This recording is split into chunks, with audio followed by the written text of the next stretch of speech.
Assalamualaikum warahmatullahi wabarakatuh.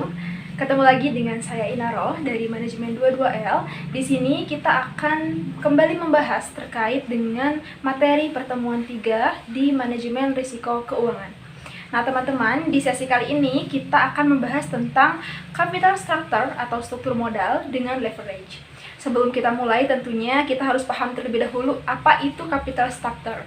Nah, teman-teman, capital structure atau struktur modal itu merupakan utang ataupun ekuitas yang dimiliki perusahaan yang digunakan untuk membiayai operasional perusahaan.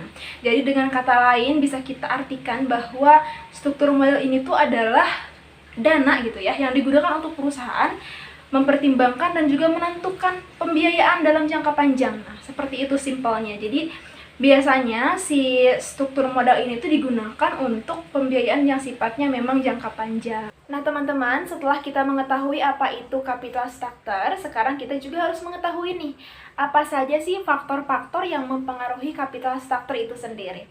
Nah, setidaknya ada 5 faktor yang dapat mempengaruhi capital structure atau struktur modal, yaitu diantaranya yang pertama, bisa dipengaruhi oleh struktur aktiva atau tangibility. Nah, struktur aktiva ini mengacu pada aset tetap yang dimiliki oleh perusahaan seperti tanah, kantor, dan lain sebagainya. Itu sangat mempengaruhi terhadap struktur modal yang dimiliki. Kemudian setelah struktur aset, yang kedua biasanya juga yang dapat mempengaruhi struktur modal perusahaan itu adalah growth opportunity atau peluang pertumbuhan gitu. Kenapa demikian? Karena perusahaan yang sedang bertumbuh atau sedang dalam masa pertumbuhan itu memerlukan investasi yang besar, sehingga ini akan sangat berpengaruh gitu pada struktur modal yang dimiliki oleh perusahaan. Kemudian yang selanjutnya ada profitabilitas. Nah, profitabilitas ini tuh mengacu pada bagaimana sih kemampuan perusahaan itu mengelola utangnya gitu atau membiayai operasional perusahaan dengan utang yang dimiliki. Nah, tentunya ini juga sangat berpengaruh ya, karena utang ataupun modal itu sangat erat kaitannya terutama untuk pendanaan perusahaan. Setelah itu, selain profitabilitas, biasanya perusahaan juga dipengaruhi oleh ukurannya. Jadi ukuran perusahaan. Kenapa sih ukuran perusahaan itu berpengaruh ya terhadap struktur modal suatu perusahaan? Karena semakin besar ukuran sebuah perusahaan, tentunya kan semakin mudah ya mengakses ke pasar modal dan lain sebagainya, sehingga ketika perusahaan itu memiliki akses yang mudah untuk mengakses ke beberapa hal yang mungkin mendukung operasionalnya, itu tentunya akan berpengaruh kepada struktur modal yang dimiliki.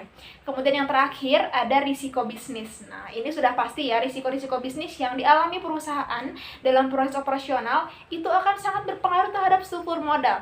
Misalnya ketika perusahaan sedang melakukan ekspansi bisnis gitu dan lain sebagainya, kemudian mengalami risiko-risiko yang tidak terduga yang dampaknya besar terhadap perusahaan, tentunya akan memberikan pengaruh yang sangat signifikan gitu terhadap struktur modal yang dimiliki oleh si perusahaan itu sendiri. Kurang lebih seperti itu faktor-faktornya. Nah, setelah kita membahas tentang struktur modal atau capital structure, sekarang kita akan masuk ke pembahasan selanjutnya, yaitu leverage. Apa itu leverage? Nah, teman-teman, sebetulnya tidak beda jauh ya antara pengertiannya, namun leverage ini tuh mengacu pada utang atau pinjaman modal yang dimiliki perusahaan untuk membiayai pembelian peralatan dan juga kegiatan bisnisnya gitu. Jadi sederhananya leverage ini tuh si perusahaan meminjam uang gitu ataupun modal untuk membiayai operasional perusahaannya. Nah, dalam leverage ini sendiri itu ada juga yang disebut dengan rasio leverage. Nah, rasio leverage ini itu mengacu pada perbandingan. Jadi perbandingan antara utang yang dimiliki perusahaan dengan aset yang dimilikinya. Ketika si leverage-nya semakin tinggi, maka semakin tinggi pula tuh rasio leverage-nya.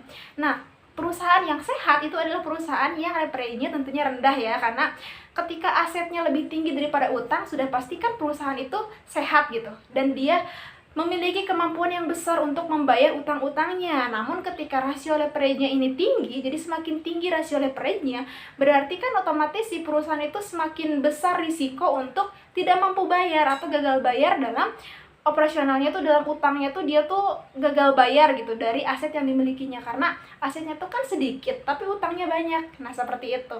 Jadi kurang lebihnya leverage itu seperti itu, pinjaman modal untuk operasional perusahaan. Nah, setelah kita memahami tentang apa itu leverage dan apa saja pengertiannya, Sekarang kita juga harus tahu nih tentang ada berapa sih jenis leverage. Setidaknya jenis leverage itu ada 3 ya teman-teman. Yang pertama adalah leverage keuangan. Nah, leverage keuangan ini mengacu pada pembiayaan perusahaan yang digunakan untuk meraup keuntungan dalam bentuk uang. Contohnya si perusahaan A ini membeli peralatan baru misalnya. Nah, ketika si peralatan ini menghasilkan sebuah produk dan kemudian menguntungkan, nah si keuntungan itulah yang kemudian memberikan feedback yang lebih besar gitu kepada si perusahaan itu. Nah, yang kedua ada yang namanya leverage operasional. Kalau leverage operasi ini tuh mengacu pada produksi barang atau produk. Jadi contohnya si perusahaan membeli sebuah mesin yang baru. Nah, dengan mesin ini tuh si perusahaan ini tuh mampu memproduksi barang yang lebih banyak. Nah, itu yang disebut dengan leverage operasi. Jadi si utangnya itu digunakan untuk pembiayaan pembuatan produk atau operasional perusahaannya. Dan yang ketiga itu ada leverage gabungan. Nah, leverage gabungan ini tentunya seperti namanya, gabungan, jadi antara keduanya. Di si leverage gabungan ini tuh ada keuangan dan juga operasi. Jadi keuntungannya tuh berarti di antara dua ini, antara produk yang meningkat dan juga keuntungan ataupun return aset yang lebih banyak gitu, atau dalam bentuk uang.